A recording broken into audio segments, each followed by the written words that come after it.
Hi friends, வணக்கம். Welcome to our channel. இன்றைக்கி நம்ம தோட்டத்தில் நிறைய கத்திரிக்காய் அப்புறம் தக்காளி எல்லாம் பழம் பழுத்திருக்குது. எல்லாத்தையும் இன்றைக்கி ஹார்வெஸ்ட் பண்ணிக்கலாம். அது மட்டும் இல்லாமல் இன்றைக்கி நம்ம தோட்டத்துலேருந்து முருங்கைக்கீரையும் ஹார்வெஸ்ட் பண்ண போகிறோம். வாங்க வீடியோக்குள்ளே போகலாம். இது பார்த்திங்கன்னா கருவேப்பிலை கன்று. இங்கே அமெரிக்காவில் கருவேப்பிலை கன்று வளர்க்குறதெல்லாம் பெரிய விஷயம். இப்போ தான் நல்லா வந்துகிட்டு இருக்குது. இது குளிரும்போது உள்ற வச்சு தூக்கி வச்சு தான் பாதுகாக்கணும். இது செரி டொமேட்டோ, ஏற்கனவே நான் வீடியோவில் காமிச்சிருப்பேன். இது தொடர்ந்து நம்மளுக்கு வந்துக்கிட்டே இருக்கும். 2 நாளைக்கு ஒருக்கா பறிச்சிக்கிட்டே இருக்கணும். பழம் நிறையா பழுத்துக்கிட்டே இருக்குது. இது பார்த்திங்கன்னா மிளகாய் செடி, பச்சை மிளகாய். எனக்கு தேவையான மிளகாயை நான் என் செடியிலே பறிச்சுக்குவேன். இப்போ இதெல்லாம் நான் வாங்குறதில்ல. பாருங்கள், ஒரு 4-5 செடி வச்சுருக்கேன். இது அப்பார்ட்மெண்ட்டுங்கிறதுனால நல்லா நெருக்கமாக தான் வச்சுருக்கேன். கலக்க வச்சா இன்னமும் நல்லா காய்க்கும்.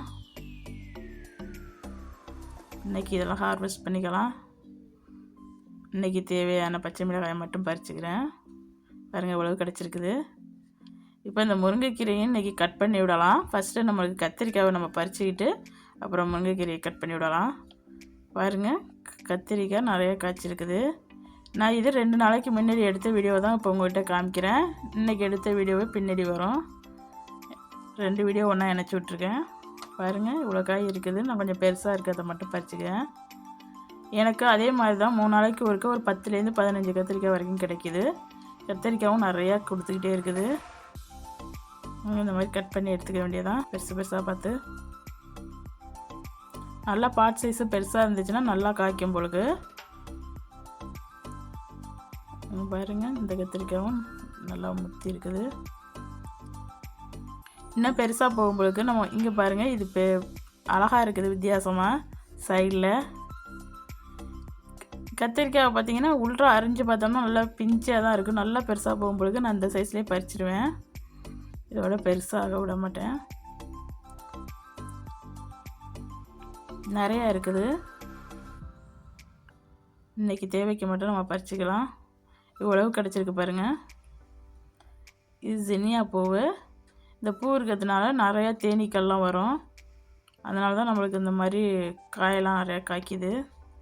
இந்த முருங்கைக்கு நம்ம கட் பண்ணி விட்டோம்னா நிறையா துளுக்கும். அதனால் கட் பண்ணி எடுத்துக்கலாம்.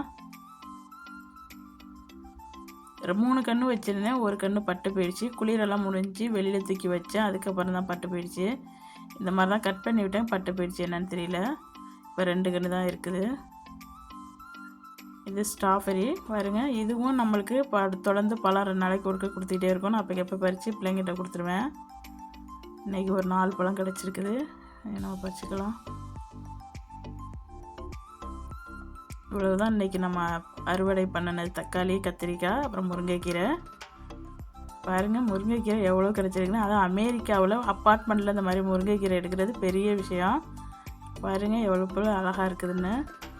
எனக்கு ரொம்ப சந்தோஷம். என் தோட்டத்துலேருந்து நான் இந்த முருங்கைக்கீரை பறிச்சதுங்கிறதுல எனக்கு ரொம்ப சந்தோஷம். இது இன்றைக்கி எடுத்த வீடியோ. பாருங்கள், இந்த மாதிரி தான் நான் செட் பண்ணியிருக்கேன். இந்த சைடில் ஒரு சைடும் ஒரு பூவும், இந்த பக்கமும் செடியெல்லாம் வச்சுருக்கேன். சப்ஸ்கிரைபர் கேட்டிருந்தாங்க, நீங்கள் நல்லா தோட்டத்தை சுற்றி காமிங்கன்னு. அவங்களுக்காண்டி தான் நல்லா கொஞ்சம் காமிக்கிறேன். பாருங்கள், இது சின்னியா எவ்வளோ பூ பூத்துருக்குன்னு. தேனீக்கள்லாம் பாருங்கள் வந்து பறந்துகிட்ருக்கு பாருங்கள். இது வர்றதுனால தான் நம்ம தோட்டம் நிறைய காயெல்லாம் கொடுக்குது. தக்காளி காய்ச்சிருக்கு பாருங்கள், அவ்வளவு இருக்குது. நான் பின்னாடி காமிக்கிறேன். இங்கே பாருங்கள், இந்த பூ எவ்வளோ அழகாக இருக்குதுன்னு. இது பட் ரோஸு. இது 3 கலர் 4 கலரில் பூக்குது. ரெட்டு, பிங்கு, எல்லோ, ஒயிட், அந்த மாதிரி 2 சைடுமே பட் ரோஸ் வச்சுருக்கேன். அதே மாதிரி நடுவில் ஸ்ட்ராபெரி. இந்த பக்கமும் இந்த சைடும் நான் பார்த்திங்கன்னா மலபார் பசடி ஏற்றி விட்ருக்கேன். பசடிக்கீரை எனக்கு தேவைப்படும் போது பறிச்சுக்குவேன். கீரை வெரைட்டி நிறையாவே போட்டு நான் ஹார்வெஸ்ட் பண்ணிட்டேன். இதுவும் பச்சை மிளகாய் தான். இப்போ தான் நிறையா பூத்திட்டுருக்கு பச்சை மிளகாய். பச்சை மிளகாய், புதினா, கத்திரிக்காய் இதெல்லாம் நான் வாங்குறதில்ல. கீரை வகைகளும் வாங்குறது கிடையாது. எனக்கு தேவையானதை நானே போட்டு எடுத்துக்கிட்டுருவேன். பாருங்கள், கத்திரிக்காய் கீழே எல்லாம் படுத்து கிடக்குது. இப்போ தான் ரோஸு நிறைய மொட்டு பூக்கள்லாம் வச்சிக்கிட்டு இருக்குது. பாருங்கள், நிறைய மொட்டு இருக்குது. இப்போ இந்த கத்திரிக்காயெல்லாம் பாருங்கள் ரெடியாகி நிற்கிது. நம்ம இதெல்லாம் இன்றைக்கி ஹார்வெஸ்ட் பண்ணிக்கலாம். இதே மாதிரி தான் நம்மளுக்கு ஒரு 2 நாளைக்கு ஒருக்க 10லேருந்து 15 கத்திரிக்காய் வரைக்கும் கிடைக்கும். பாருங்கள் எவ்வளோ காய்ச்சிருக்குதுன்னு. நம்ம இதே மாதிரி தான் உள்ற இருக்க செடியிலலாம் இருக்குது. நான் இது சைடில் இருக்க செடியை மட்டும் தூக்கி காமிக்கிறேன், உள்ற போக முடியல. பாருங்கள் இந்த செடி மேலே மட்டும் வெள்ளையாக ஒரு மாதிரி இருக்குது. செடி கலரு பழுப்பு நிறமாக இருக்குது. மழை இல்லாதனாலே என்னன்னு தெரியல. பார்ப்போம் இன்னும் கொஞ்ச நாள் கழிச்சு.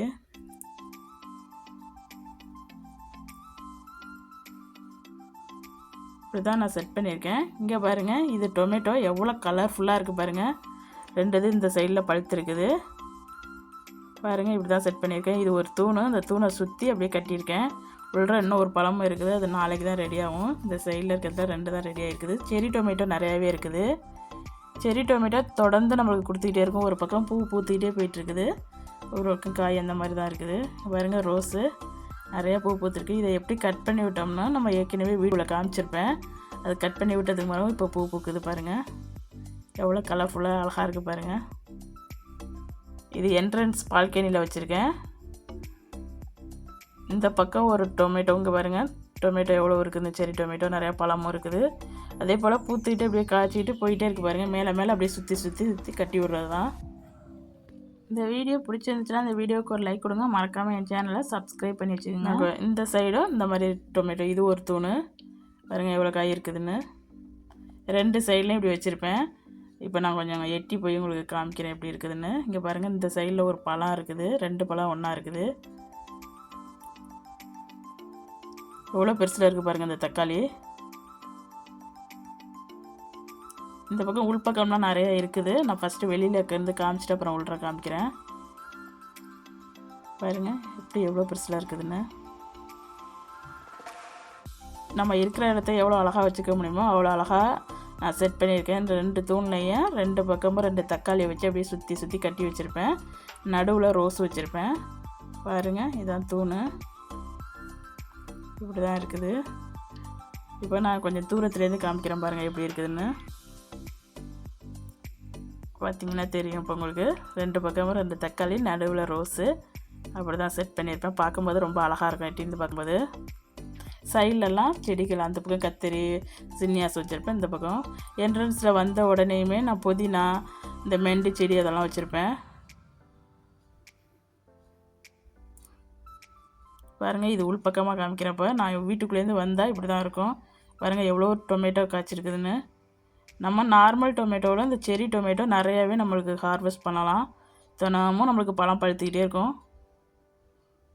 நல்லா பூ ஒரு பக்கம் பூத்து போயிட்டே இருக்குது, ஒரு பக்கம் காய் வச்சுட்டே இருக்குது. இந்த கீழே ஃபஸ்ட்டு போட்டதெல்லாம் பழமாகவே போயிட்டுருக்குது.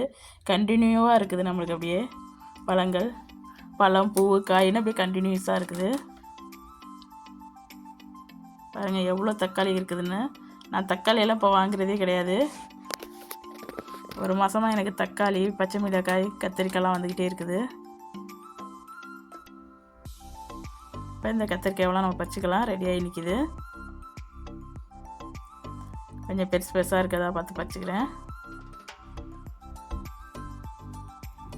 பாருங்கள் இதுவும் ரெடி ஆகிடுச்சு. என்னால் முடிஞ்ச அளவுக்கு எனக்கு தேவையான காய்கறியை நானே போட்டு பறிச்சிருக்கிறேன். பாருங்கள் இப்போ நம்ம தக்காளியை பறிச்சிக்கலாம். பாருங்கள் இந்த தக்காளி எவ்வளோ கலர்ஃபுல்லாக எப்படி இருக்குது பாருங்கள், எவ்வளோ அழகாக இருக்குதுன்னு பாருங்கள். இந்த சைடில் 2 இது இருக்குது, ஒன்றும் கொஞ்சம் அரைப்பழமாக இருக்குது, அதை நாளைக்கு பறிச்சிக்கலாம். இப்போ 2 மட்டும் பறிச்சிக்கிறேன். அங்கே ஒன்று இருக்குது, அது லேட்டாக பறிச்சிக்கலாம். இதில் இப்போ 2 இது இருக்குது பாருங்கள். இது எவ்வளோ பெரிய சைஸாக இருக்குது பாருங்கள். பார்க்கும்போதே ரொம்ப அழகாக இருக்குது. அவ்வளோதான் பாருங்கள். இன்றைக்கி 4 பெரிய சைஸ் தக்காளி, அப்புறம் செரி டொமேட்டோ நிறையா கிடச்சிருக்குது. அதே போல் கத்திரிக்காயும் நிறையா கிடச்சிருக்கு, பச்சை மிளகாய். இந்த வீடியோவை இதோட நான் முடிச்சுக்கிறேன். இந்த வீடியோ பிடிச்சிருந்துச்சுன்னா இந்த வீடியோவுக்கு ஒரு லைக் கொடுங்க. மறக்காமல் என் சேனலை சப்ஸ்கிரைப் பண்ணி வச்சுக்கோங்க. இந்த வீடியோ பார்த்த அனைவருக்கும் நன்றி.